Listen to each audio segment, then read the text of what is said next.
Fire সার্ভিসের একাধিক team কাজ করছে।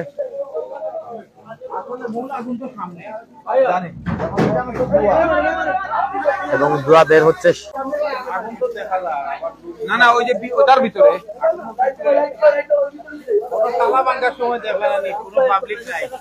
জানানোর চেষ্টা করছি, আগুন লেগেছে সিলেটের সুরমাগেট বাইপাসে গ্যাস সিলিন্ডার থেকে এবং পার্সের দোকান থেকে আগুন লেগেছে এবং মানুষ দিক বিদিক ছুটছে, এদিক ওদিক ফোন করছে।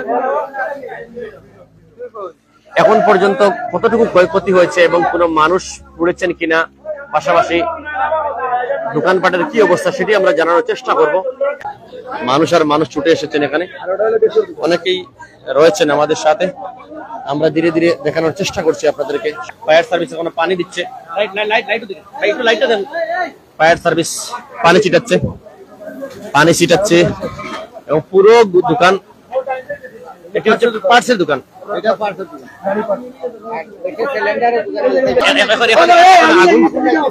আবারও আগুন,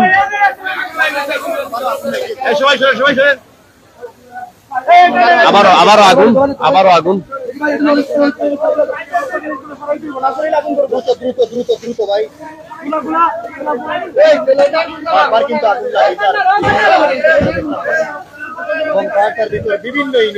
সবাই সিলিন্ডার দিতে সহযোগিতা করি ভাই।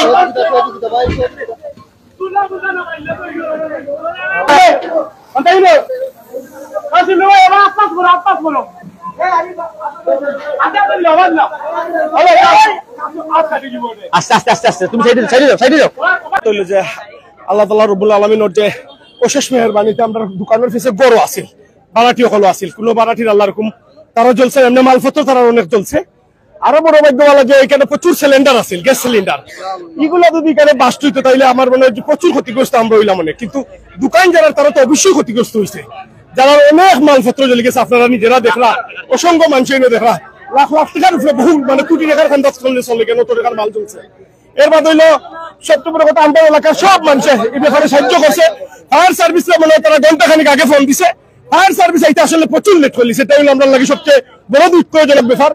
আইসে না বাদে ওখান থেকে মোটরসাইকেল গিয়ে দেখছে তারা রেডিওর, ওটাও সবচেয়ে দুঃখজনক ব্যাপার। হয়তো যদি এগুলো আগে আইতো তাহলে একটু আগে আমরা হয়তো আর একটু মালপত্র সেই বললো না, ইনশাল্লাহ আল্লাহ আরো সেই বললো না আমরা।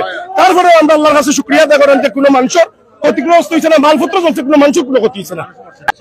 আমাদের এখানে আমাদের দুইটা ইউনিট কাজ করছে প্রথম থেকেই।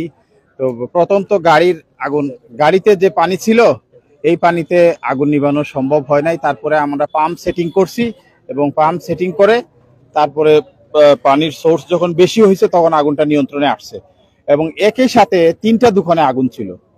তা আমার ধারণা আমরা প্রথমে আইসা যে আগুন আমরা মোবাইলে দেখাইলাম আপনাদেরকে, এই আগুনটা প্রথমে আমরা ওই যে গ্যাস এলপি গ্যাসের যে সিলিন্ডারের দোকান, ওই দোকানে আমরা আগুন পেয়েছি প্রথমে। এখন কিভাবে আগুন লেগেছে এটা তদন্ত করা ছাড়া এখন উপস্থিত বলা যাচ্ছে না। এখানে পানির সংকট হওয়ার পর তারা অতিরিক্ত পানি নিয়ে এসেছেন। এখানে পুলিশ প্রশাসনের টিম উপস্থিত রয়েছেন এবং যারা ক্ষতিগ্রস্ত ব্যবসায়ী রয়েছেন তাদের সাথে তারা কথা বলছেন।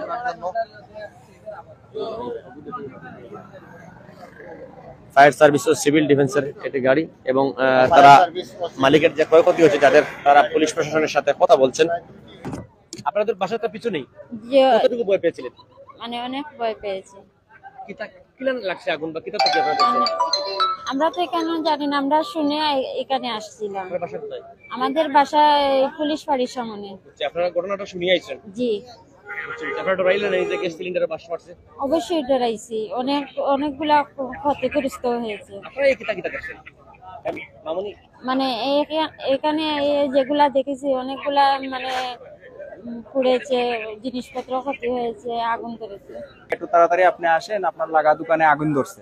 তো আমি সাথে সাথে খবর পাইছি, খবর পাওয়ার সাথে সাথে আমি আইলাম। আইসা দেখি, আমি বড় থেকেও ফায়ার সার্ভিসে আমি ফোন দিছি, ফায়ার সার্ভিসের কর্মী আবার ফোন ব্যাক করছে। ফোন ব্যাক করার কইতেছে যে ভাই আমরা তো গাড়ি চলে গেছে ওখানে। তো আইসা দেখছি এখানে গাড়ি আসছিল, গাড়ি আইসা দেখছি ইয়া করতেছে, আপনার পানি মারতেছে, পানি মাইরে আগুন নিভে দিচ্ছে, নিয়ন্ত্রণের ভিতরে আসছে। শরীফ কিন্তু জ্বলেনি। আল্লাহ নিজে ইবাদত সারা বই সকল এখানে একটু কথা বলতে, সকলের সাথে আমরা একটু কথা বলবো। তুমি তো এখানে ছিলে, একটু জানি তোমার এই বিষয়টা। আমরা প্রথম থেকে দেখছি আগুন নিয়ন্ত্রণের জন্য কাজ করছো। আমরা দোকানের ভিতরে থেকে এই দোকানের ভিতরে ছিল, সিলিন্ডার যে দোকানে ছিল, গ্রিন গ্যাস যে গ্রিন গ্যাস কোরআন শরীফে জ্বলেনি। জ্বলে নেই, কিন্তু ওই সম্পূর্ণটা জ্বলে গেছে। সম্পূর্ণ আল্লাহর যে পবিত্র মুসলমান ধর্মগ্রন্থের যে মহাগ্রন্থ পবিত্র কোরআন, যেটি আল্লাহর কোরআন শরীফ সর্বশ্রেষ্ঠ মহাগ্রন্থ, যেটি হচ্ছে আল কোরআন। আল কোরআনের উপর কোনো কিন্তু গ্রন্থ বা বই নেই। এটি হচ্ছে এখানে অনেক খাতা আছে, বই আছে, জ্বলে দেখাচ্ছি আমরা। এই দেখেন, এই খাতাটা দেখান ভাই, কিন্তু কোরআন শরীফে কোনো আদর লাগছে। জ্বলে পুড়ে ছাই হয়ে গেছে, কিন্তু কোরআন শরীফের কিছুই হয়নি। এবং কোরআন শরীফের যে যে যে বক্সটা আছে, বক্সে ছিল সেই বক্সটা জ্বলে পুড়ে সম্পূর্ণ বক্স জ্বলে গেছে। এই তো সালি, সম্পূর্ণ বক্সটাই জ্বলে গেছে, কিন্তু কোরআন শরীফে কোনো আগ্নির কোনো তাপটাই লাগে নাই। হেফাজতের মালিক আল্লাহ, এবং প্রত্যক্ষদর্শী যদি জানাচ্ছেন যে আল্লাহর এই পবিত্র গ্রন্থ মহাগ্রন্থ আল কোরআনকে আল্লাহ হেফাজত করেছেন। সবকিছু জ্বলে পুড়ে ছাই হয়ে গেছে, কিন্তু কোরআন শরীফ জ্বলেনি। এই কোরআন শরীফের সাইডে দেখুন একটা গ্লাস, একটি গ্লাসের চিত্র দেখেন আপনারা। গ্লাসটাই জ্বলিয়ে কি অবস্থা হয়েছে।